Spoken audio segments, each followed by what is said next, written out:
গণতান্ত্রিক শাসনের চেয়ে ইসলামী শরিয়া শাসনটা হলো উত্তম। গণতান্ত্রিক শাসনের মাধ্যমে মানুষের পরিপূর্ণ কল্যাণ হয় না, হক আদায় হয় না, এমনকি যারা অমুসলিম আছে তারাও সুবিধা থেকে বঞ্চিত হয়।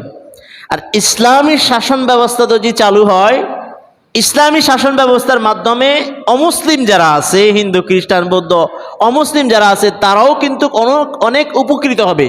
কারণ ইসলাম মাইন্ডের যারা আছে তারা কখনো অন্য ধর্মের লোক নিয়ে কখনো রাজনীতি করে না। মুসলমান যারা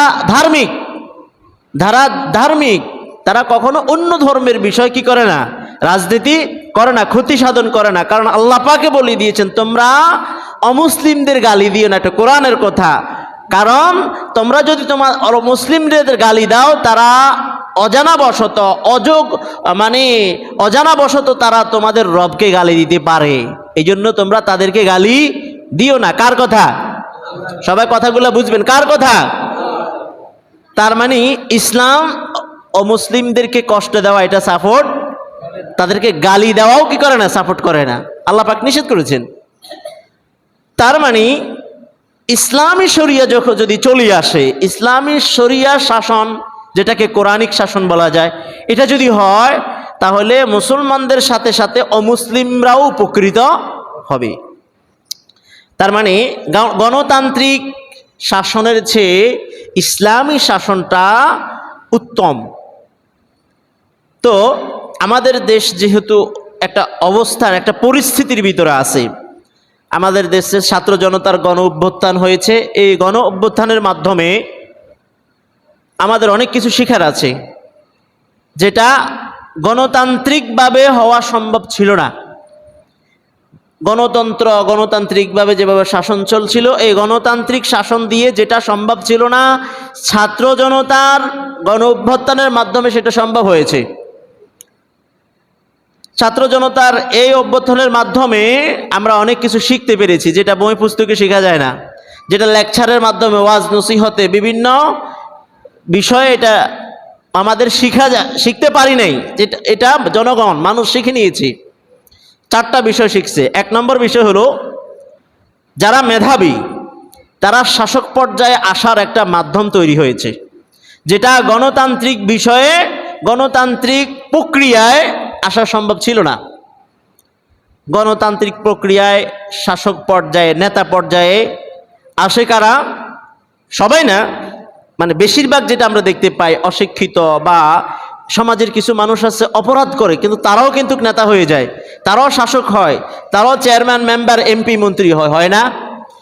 সবার কথা বলি না, মানে এই গণতান্ত্রিক প্রক্রিয়ায় কিন্তু এভাবে কি নেতা হয়, শাসক হয়। কিন্তু গণ অভ্যুত্থানের মাধ্যমে আমাদের শিক্ষা হয়েছে, না, মেধাবীদেরও কি করা হয়, মেধাবীদেরও শাসন পর্যায়ের আসার অধিকার রয়েছে এবং এটা সম্ভব করে দিয়েছে। ডক্টর ইউনূসের অনেক ব্যাক সাইড থাকতে পারে, কিন্তু নিঃসন্দেহে সে একটা মেধাবী, উনি একজন মেধাবী মানুষ। কি বলেন? এই গত কিছুদিনের ওনার কথাবার্তা, আচরণ, এগুলা থেকে বোঝা যায় উনি নিঃসন্দেহে একজন কি মানুষ, মেধাবী মানুষ। যদি গণতান্ত্রিক প্রক্রিয়া থাকতো তাহলে কিন্তু ওনার মতো মানুষ এভাবে শাসন ব্যবস্থায় আসা সম্ভব ছিল না। এটা একটা উদাহরণ। এইভাবে মেধাবী যারা, শিক্ষিত যারা, তারা দেশ শাসনের অধিকার পেয়েছে ছাত্র জনতার গণ অভ্যুত্থানের মাধ্যমে। দ্বিতীয়ত, আমাদের সংবিধান যেভাবে চলতেছে, এগুলো আমাদের সবার জানা দরকার। যদিও নাকি এটা গ্রাম অঞ্চলের মসজিদ, কিন্তু সবার জন্য জানা দরকার। আমাদের সংবিধান যে রীতিনীতিতে চলতেছে, এটা কিন্তু সংস্কারের প্রয়োজন। সংস্কারের কাজও চলতেছে না? আপনারা তো টিভি বিভিন্ন মাধ্যমে শুনতেছেন, দেশ সংস্কার হচ্ছে। এই সংবিধানের মৌলিকভাবে সংস্কার করা কিন্তু গণতান্ত্রিকভাবে সম্ভব নয়। মৌলিক এমনি আপনি এক একটা আইন প্রণয়ন করতে পারবেন বা মানে এটাকে রদবদল করতে পারবেন, সংস্কার করতে পারবেন, কিন্তু মৌলিকভাবে গোড়া থেকে রদবদল করা, সংস্কার করা কি না, গণতান্ত্রিকভাবে সম্ভব না। কিন্তু এখন সম্ভব, ছাত্র জনতার গণ অভ্যুত্থানের মাধ্যমে সম্ভব। তার মানে গণতান্ত্রিকভাবে আপনি চাইলে কিছু করতে পারেন না, অনেক কিছু আপনাকে মেনটেন করে চলতে হবে। এটা হলো দ্বিতীয় নম্বর, ছাত্র জনতার মাধ্যমে আমরা শিখতে পেয়েছি। তৃতীয় নম্বর হচ্ছে, একটা আইডিওলজিক্যাল প্যাটার্ন, অর্থাৎ একটা চেতনা, আদর্শিক চেতনা। আমাদের দেশটা কিন্তু একটা চেতনার মধ্যে ছিল, একটা চেতনার ভিতরে সীমাবদ্ধ ছিল। মুক্তিযুদ্ধের চেতনার ভিতরে সীমাবদ্ধ, বঙ্গবন্ধু চেতনার ভিতরে সীমাবদ্ধ, মানে এই দুই একটা চেতনার ভিতরে সীমাবদ্ধ, অথচ না ব্যাপক। আমাদের চেতনা হলো ব্যাপক, রসুলের চেতনা, মদিনার চেতনা, আমাদের কোরআনের চেতনা। শুধু দুই একটা চেতনার ভিতরে আমাদের দেশের শাসনটা সীমাবদ্ধ ছিল। তো এটা থেকে বেরিয়ে আসা কিন্তু গণতান্ত্রিকভাবে সম্ভব ছিল না, যেটা ছাত্র জনতার গণ অভ্যুত্থানের মাধ্যমে সম্ভব হয়েছে। আইডিওলজিক্যাল যে রিজম আছে, মানে শাসন, এটা হলো আদর্শিক শাসন। একটা আদর্শিক শাসন থেকে আরেকটা আদর্শিক শাসনের ব্যবস্থার দিকে যাওয়া, এটা কি ছিল না, রাজনৈতিক বা গণতান্ত্রিকভাবে সম্ভব নয়। আদর্শিক ধারণা, আপনি বলেন বিএনপি বলেন, আওয়ামী লীগ বলেন, যেই বলেন, প্রত্যেকের একটা আদর্শ আছে। আপনার জামাতেরও একটা আদর্শ আছে, বিএনপিরও একটা আদর্শ আছে, আওয়ামী লীগের একটা আদর্শ আছে। এই আদর্শ ভিত্তিক প্রত্যেকের আদর্শ আছে। এই আদর্শ থেকে, আইডিওলজিক্যাল রিজম থেকে অন্য একটা আইডিওলজিক্যাল রিজমে আসা গণতান্ত্রিকভাবে সম্ভব ছিল না। আপনাদের আদর্শ হলো নেতাদের আদর্শ, আর আরেকটা আদর্শ হলো কোরআনের আদর্শ। তো কোরআনের আদর্শ দিকে, ইসলামের আদর্শের দিকে আসা গণতান্ত্রিকভাবে কি ছিল না, সম্ভব ছিল না। এখন যদি চায় সম্ভব, যদি চায়, তাহলে তিনটা। 4 নম্বর পয়েন্ট হলো মিলিটারিজম ছাড়া আইডিওলজিক্যাল অর্থাৎ আদর্শিক শাসন ব্যবস্থা করা সম্ভব। মানে আমাদের সেনাবাহিনী বা আমাদের মিলিটারি, এটা কোনো, আমাদের এটা ছাড়া ছাত্র জনতা করে দেখাই দিয়েছে। তার মানে ছাত্র জনতার এই আন্দোলনে আমরা 4টা জিনিস শিখতে পেয়েছি। ঠিক আছে? আচ্ছা, দ্বিতীয় বিষয় আমরা আলোচনা করব, আমাদের প্রত্যেকের একটা অধিকার আছে। আমরা সবাই চাই নতুন বাংলাদেশ, সবাই চায়। এখন নতুন বাংলাদেশ চাওয়ার প্রক্রিয়া কিন্তু গণতান্ত্রিকভাবে যদি হয়, আমরা উন্নত হতে পারবো না। আপনারা কথাগুলি বুঝবেন। আপনারা এতদিন বা আমরা এতদিন গণতান্ত্রিক শাসনে ছিলাম, কি উন্নতি করেছি আমরা জানি। তবে আমরা যদি অন্যান্য উন্নত রাষ্ট্রের মতো যদি উন্নত হতে চাই, আমাদের দেশ গণতান্ত্রিক সিস্টেমে সম্ভব নয়। আমরা যদি দেখি উপনিবেশী যে সকল মানে পরিবেশের ভিতরে আমরা ছিলাম, শাসন ব্যবস্থার ভিতরে ছিলাম, মানে ব্রিটিশের শাসন, উপনিবেশী শাসন, কে আমরা Bangladesh, Bharat, Pakistan, Singapore, Malaysia, south China, এই সকল কিন্তু রাষ্ট্রগুলো কি উপনিবেশী শাসনের ভিতরে ছিলাম। আমাদের ব্রিটিশ ইংরেজরা শাসন করছে না? আচ্ছা, আমরা শুধু বাংলাদেশ না, Bangladesh, Bharat, Pakistan, Malaysia, Singapore, south China, এরা কিন্তু এই যে ইংরেজদের, ব্রিটিশদের মানে উপনিবেশী শাসন ব্যবস্থার ভিতরে ছিল। এদের ভিতরে যারা, ধরেন আমরা উদাহরণ যদি সিঙ্গাপুর ধরি, সিঙ্গাপুর কিন্তু উন্নত রাষ্ট্র, এটা গণতান্ত্রিকভাবে তারা উন্নত হয় নাই। কিভাবে উন্নত হয়েছে? যে তাদের 31 বছর যাবৎ ক্ষমতা করেছিল, ক্ষমতা তারা গণতন্ত্রের বাহিরে ছিল। তারপর মালয়েশিয়া দীর্ঘ 22 বছর বাবা ডক্টর মাহাতি মোহাম্মদ শাসন করেছিল গণতন্ত্র ছাড়া, তারা কিন্তু উন্নত, তারা উন্নত। তার মানে হলো কি, উন্নত করতে হলে গণতন্ত্রের বাহিরে যেতে হবে। আর গণতন্ত্র গণতন্ত্র বলে যারা আমাদের বলি খাওয়ায়, তারাও কিন্তু গণতন্ত্র দিয়ে উন্নত হয় নাই।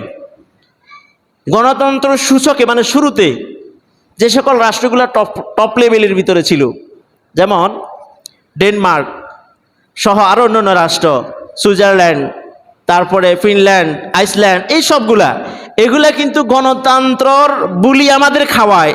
প্রথমে এরাই কিন্তু শুরু করছে, কিন্তু এরাও মূলত গণতান্ত্রিকভাবে উন্নত হয় নাই। কিভাবে হয়েছে? যেমন ডেনমার্ক সহ তারা কলোনিয়াল পিরিয়ডের ভিতরে ছিল। কলোনিয়াল পিরিয়ড, বিভিন্ন এলাকা ভিত্তিক তারা কলোনি গঠন করে সেখান থেকে অর্থ উপার্জন করেছে। তারপরে সুইজারল্যান্ড উন্নত একটা রাষ্ট্র, তারা আমাদেরকে গণতন্ত্রের বুলি খাওয়ায়, কিন্তু তারা গণতন্ত্র দিয়ে উন্নত হয় না। যে সুইজারল্যান্ড উন্নত, এরা হয়েছে কিভাবে? তারা দাস ব্যবসা করেছিল। আপনারা ইতিহাস ঘেঁটবেন, আমি এটা ইতিহাস ঘেটে ঘেটে ঘেটে আপনাদের জন্য, কারণ আপনাদের সবার জানা দরকার গণতন্ত্রটা কি।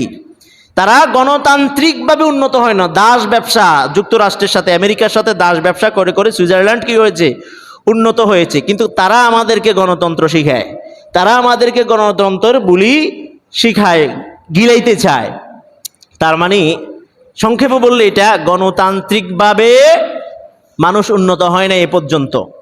যত রাষ্ট্র উন্নত তারা গণতান্ত্রিক প্রক্রিয়ায় হয় নাই, তারা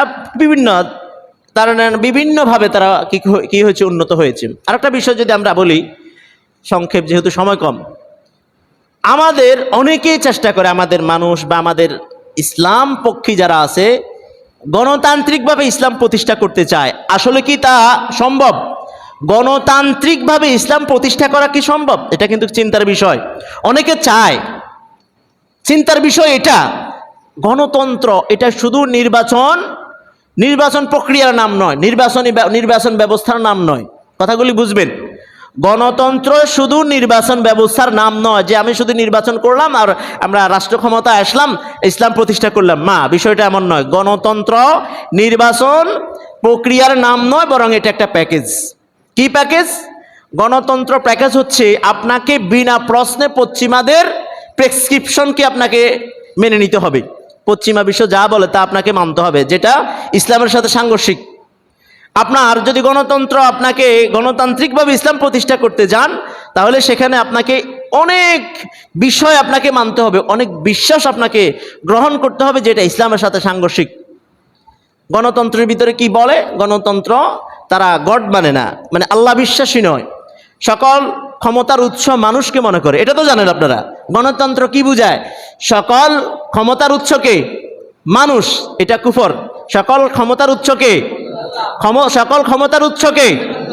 তার মানে আপনি যদি গণতান্ত্রিকভাবে ইসলাম প্রতিষ্ঠা করতে চান, সম্ভব নয়। কারণ গণতন্ত্র আপনাকে শিক্ষা দেয়, এটা বিশ্বাস করতে বাধ্য করে, আপনি বিনা প্রশ্নে এটা গিলতে হবে যে সকল ক্ষমতার উৎস মানুষ, নাউজুবিল্লাহ। তার মানে আপনি গণতান্ত্রিকভাবে আমরা ইসলাম প্রতিষ্ঠা করতে পারবো কিনা চিন্তার বিষয়। যদি গণতন্ত্রকে আমরা মানতে হয়, প্যাকেজের ভিতরে কি আছে? সমকামিতা, শিশুকামিতা, পশুকামিতা, যত রকমের অপকর্ম আছে সবগুলা মানতে হবে। এটা হলো গণতন্ত্র, বিনা প্রশ্নে মেনে নিতে হবে। তার মানে এবার আমাদের চিন্তার বিষয়, বুঝার বিষয়, আসলে কি গণতান্ত্রিকভাবে মানুষ কি ইসলাম প্রতিষ্ঠা করতে পারবে কিনা? আদৌ সম্ভব নয়। কারণ করতে গেলে এই যে সুদভিত্তিক লেনদেন, এগুলা সাপোর্ট করতে হবে। সুদভিত্তিক লেনদেন আপনি সাপোর্ট করতে হবে। মানুষকে বাক স্বাধীনতা দিতে হবে, গণতন্ত্র বাক স্বাধীনতা দিতে হবে। যদিও আমরা গণতন্ত্রের ভিতরে বাক স্বাধীনতা পাই নাই, কি বলেন? আমরা গণতান্ত্রিক দেশে ছিলাম কিন্তু বাক স্বাধীনতা পাই নাই। কিন্তু গণতন্ত্রের রুলস হচ্ছে বাক স্বাধীনতা। এমন বাক স্বাধীনতা দিতে হবে যে কেউ যদি রসুলের বিরুদ্ধে কথা বলে আপনি কিছু বলতে পারবেন না, এটা গণতন্ত্র। কেউ যদি কোরআনের বিরুদ্ধে কথা বলে আপনি কিছু বলতে পারবেন না, এটা গণতন্ত্র। তাহলে কিভাবে গণতন্ত্র দিয়ে আমরা ইসলাম প্রতিষ্ঠা করব? তার মানে গণতান্ত্রিকভাবে ইসলাম প্রতিষ্ঠা করা সম্ভব নয়, মোটামুটি এভাবে আমরা ধরতে পারি। আচ্ছা, আরেকটা বিষয় আমরা আলোচনা করব, গণতান্ত্রিক ব্যবস্থার উৎপত্তি। এই যে গণতন্ত্র আমাদেরকে গিলাইতেছে বা আমরা খাচ্ছি, এটা কোত্থেকে আসলো, এটার উৎপত্তি কি, এই ব্যবস্থাপনার উৎপত্তি কি? এটা বিষয়টা মূলত হলো, আমরা বলি আর কি গণতন্ত্র মানে জনবলের প্রতিফল। আসলে বিষয় তা নয়। জনবলের যদি প্রতিফল হতো, সবাই যাকে চায় সে হইতো। কিন্তু আপনি অনেকে চান, কিন্তু তাকে কি নেতা পান? কথা বলেন, কথা বলতে হবে। কথাগুলো কঠিন হয়, কিন্তু আপনাদের জানা দরকার। আপনারা দোকানপাটে বসে এটা সেটা না জানি এগুলো আলোচনা করবেন। তাহলে গণতন্ত্র এটা মূল হলো, এটা আমাদের শিক্ষা দেয় জনগণের মতের প্রতিফল। কিন্তু আমাদের এটা রুলসে আছে, কিন্তু এটা আমরা পাই না। কারণ হলো গণতন্ত্র, এটার অপর নাম হলো বণিকতন্ত্র। গণতন্ত্রের অপর নাম কি?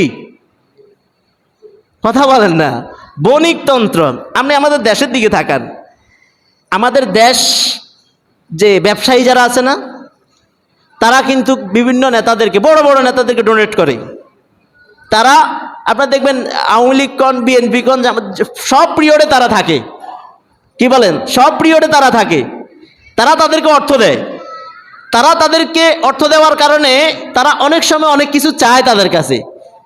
আপনি মন্ত্রী হয়েছেন আমার টাকা দিয়ে, আমি আপনার কাছে কিছু চাইলে আপনি আমার দিবেন না? সিন্ডিকেট আমি করব না? কথা বলেন না, বুঝেন না মনে হয়। এই সিন্ডিকেট কোত্থেকে আসছে? বণিকতন্ত্র, মানে গণতন্ত্রের অপর নাম বণিকতন্ত্র। এটা আসলে গণতন্ত্র নয়, বণিকতন্ত্র। গণতন্ত্র ব্যবসায়ীরা বানাইছে। এটা কোত্থেকে আসলো? পঞ্চদশ শতাব্দীর দিকে যদি আমরা যাই, পঞ্চদশ শতাব্দী থেকে যদি যাই, বিষয়টা হলো ওই সময় পঞ্চদশ শতাব্দীতে ওই সময় ছিল রাজাদের শাসন, জমিদারদের শাসন। আপনারা কিছুটা জানেন, জমিদাররা শাসন করছে না, রাজাদের শাসন ছিল। ওই সময় নতুন নতুন দেশ, নতুন নতুন কলোনিগুলো তারা সৃষ্টি করতেছিল। ওই সময় ব্যবসায়ীদের একটা ভালো বাম্পার অবস্থা ছিল, কিন্তু রাজারা আর জমিদাররা তাদের উপর ট্যাক্স লাগায়। এটা কিন্তু ব্যবসায়ীদের মানে এটা মানতে রাজি নয়। আমরা ব্যবসা করবো, রাজাদের জমিদারদের কেন দিব আমরা? সেখান থেকে রাজা জমিদারদের সাথে ক্লেশ হয়, তারা এটা মানতে রাজি না হয়। লম্বা ঘটনা, ইতিহাসটা লম্বা, সংক্ষেপে বলি, সময় নেই। তাদের সাথে ক্লেশ হয়, তারা বললো না, আমরা রাজা জমিদার এটা মানি না, এটা বাদ। কারণ রাজা, তৎকালীন সময়ের রাজারা গড প্লে, মানে আল্লাহর পক্ষ থেকে, মানে প্রভুর গড থেকে তারা আইন প্রণয়ন করে তারা রাষ্ট্র ব্যবস্থা পরিচালনা করত। এই জন্য ব্যবসায়ীরা চুক্তি করলো যে না, আমরা রাজা জমিদারদের শাসন মানি না। কিভাবে করতে হবে? তারা রোম সাহায্যের গ্রিক এবং রোমকদের শাসনটাকে তারা মেনে নিয়েছে। ওইভাবে তারা মেনে নিয়ে তারা কি করছে? এমন শাসক তারা চায় যেটা ব্যবসায়িক বান্ধব, ব্যবসা বান্ধব চায়, এবং তাদের শাসন আমলে যদি ব্যবসার বিরুদ্ধাচরণ হয় তাদেরকে বাদ দিয়ে দিবে, আরেকটা আসবে। এভাবে লম্বা কাহিনী, লম্বা ইতিহাস। তো মূলত আপনার এই গণতন্ত্রটা ব্যবসায়ীদের থেকে সৃষ্টি হয়েছে। ব্যবসায়ীরা গণতন্ত্র চালায়, তার মানে হলো এটা একটা বণিকতন্ত্র, যেটার মাধ্যমে সিন্ডিকেট হয়। আপনি প্রধানমন্ত্রীকে, এই মন্ত্রীকে, সেই মন্ত্রীকে টাকা দিলেন, টাকা দিয়ে সব সময় রাষ্ট্র চালাইলেন, কিন্তু আপনার যখন সে ক্ষমতায় আসবে আপনার কথা শুনবে না, এমন হতে পারে না। আপনি চাইবেন আলুর দর এত হবে, হ্যাঁ রাষ্ট্র মানতে বাধ্য, সিন্ডিকেট। আপনি 12 টাকা দিয়ে আলু কিনে 40 টাকায় আলু বিক্রি করবেন, আপনাকে কেউ কিছু বলবে না, কারণ আপনি তো তাকে কোটি কোটি টাকা দিয়েছেন। তো সেই টাকাগুলি আপনি উদ্ধার করতে হবে না। তো গণতান্ত্রিক সিস্টেমে আমাদের দেশ উন্নত করা সম্ভব নয়। এটার আরেকটা বিষয় হলো, আমি সংক্ষেপে বলে দিই, আমাদের দেশের যে গণতন্ত্র সিস্টেম, রাজনৈতিক দলগুলা, যেমন ছাত্র দল বলেন, ছাত্রলীগ বলেন, বা আওয়ামী লীগ বলেন, বিএনপি বলেন, যে কোনো মানে গণতান্ত্রিক দল, সবাইয়ের কথা বলি, নির্দিষ্ট কেউ নয়, এলাকাভিত্তিক। আপনারা জানেন প্রত্যেকটা ওয়ার্ড বা ইউনিয়নে 51 জনের একটা সদস্য ভিত্তিক তারা কি করে? সংগঠন হয়। আমি ব্যাপক বলতেছি, নির্দিষ্ট না। 51 জন ভিত্তিক সদস্যের একটা সংগঠন, মানে একটা কমিটি গঠন করা হয়। আচ্ছা, এই 51 জনের অবস্থা দেখেন। এই 51 জন কি মনে করে? 51 জন যদি কোনো ভুল হয়ে যায়, তাদের থেকে যদি কোনো অপরাধ হয়, তাদের মনে মনে ভাব আমরা বেঁচে যাব, মনে মনে ভাব কি বেঁচে যাব। যে সময় যে সরকার থাকে, ওই দলের কেউ যদি কোনো অপরাধ করে, যে কোনোভাবে বেঁচে যায় না? কি বলেন আপনারা? মনে হয় দেখেন না, এগুলা বেঁচে যায় না। তার মানে কি, তাদের দিলে থাকে, মনে থাকে যে আমি অপরাধ করলেও কি বলে বেঁচে যাব, মানে সে আইনের ঊর্ধ্বে নিজেকে মনে করে। কয়জন? প্রতি ওয়ার্ডে 51 জন। তার মানে এভাবে যদি আপনি ধরেন, পুরা বাংলাদেশের ভিতরে প্রায় 6,37,000 মানুষ নিজেদেরকে আইনের ঊর্ধ্বে মনে করে। এইভাবে ধরেন, এই 51 জনের সাথে আরো 10 জন করে ধরেন, কারণ আপনি যদি কি হন, এই 51 জনের ভিতরে একজন হন, আমি আপনার নাতি বা আপনার ভাই, আমি মনে করি আমার নানা তো আছে এখানে, আমি বেঁচে যাবো অপরাধ করলো, কি বলেন? এরকম হয় না? ভাইয়ের উপর ভাই, বাস্তব কথা বলে আপনারা মিলাই দেখেন, ভাইয়ের উপর ভাই। তার মানে হলো কি, এদের সাথে যদি আরো 10টা যোগ করেন, 6,70,000-এর সাথে যদি আরো 10 গুণ করেন, প্রায় 6 কোটির মতো। আমাদের বাংলাদেশে মানুষ কয় কোটি? 18 কোটি। মানে 1/3 মানুষ অপরাধ বান্ধব। এই দেশ কিভাবে উন্নত হবে? এইসব দেশ উন্নত হওয়া সম্ভব? এটা হলো গণতান্ত্রিক সিস্টেমে যদি আসে, উন্নত হওয়া সম্ভব নয়। ইসলামী শরিয়ার বিকল্প নেই। আরেকটা বিষয় দেখেন, একটা এমপি যদি নমিনেশন নিতে হয়, কোটি কোটি টাকা লাগে, কিনতে হয়।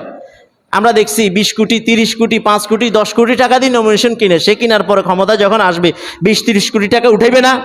কার থেকে নিবে টাকাগুলো? আপনাদের থেকেও তো নিবে। এবং সেটা না 5 বছর ক্ষমতায় থাকবে, আগামী 5 বছর থাকবে কিনা গ্যারান্টি নাই।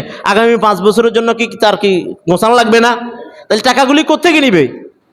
জনগণ থেকে নিবে। তো জনগণ উন্নতিটা কি হবে, কিভাবে হবে? এটা হলো গণতান্ত্রিক সিস্টেম। তার মানে গণতান্ত্রিক সিস্টেমে দেশ উন্নত হওয়া সম্ভব নয়, একমাত্র ইসলামী শরিয়া মানে কোরআনিক শাসন ছাড়া, ইসলামী শরিয়া শাসন ছাড়া দেশ উন্নত হওয়া সম্ভব নয়। আফগানিস্তানের দিকে তাকান, আফগানিস্তান এদের কি ছিল, কি অবস্থা ছিল, এখন কোথায়? এখন একটা আদর্শিক রাষ্ট্র, এখন মডেল রাষ্ট্র। কিভাবে হয়েছে? ইসলামী শরিয়া শাসন। তো আমাদের দেশে সংস্কারের কাজ চলতেছে। এখন যদি এই কথাগুলি প্রতিটা টেবিলে টেবিলে, প্রতিটা দোকানপাটে, প্রতিটা ওয়ার্ডে মহল্লায় আলোচনা হয়, এভাবে যদি শাসন সংস্কারের কিছু অবস্থা যদি, কিছু বিষয়টা যদি আমরা ইসলামী শরিয়ার নিতে পারি, মোটামুটি দেশ উন্নত দিকে যাওয়ার সম্ভাবনা রয়েছে।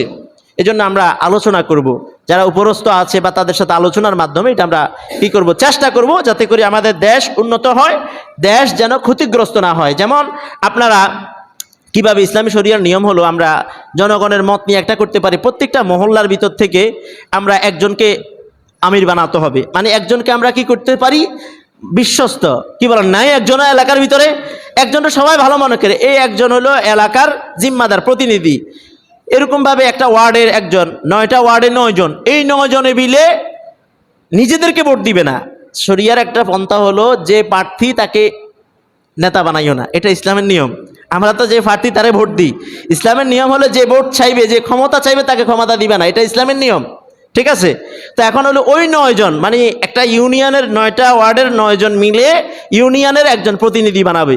এভাবে উপজেলা প্রতিনিধি, জেলা প্রতিনিধি, এভাবে রাষ্ট্র গঠন করলে পরে সবাই যাকে জনমতে, জনগণের মতে যে কি হবে, শাসক হবে, তখন জনগণের মত প্রতিফল হবে, জনগণ উন্নত হবে, রাষ্ট্র উন্নত হবে, সমাজ উন্নত হবে, মানুষ শান্তিতে থাকতে পারবে।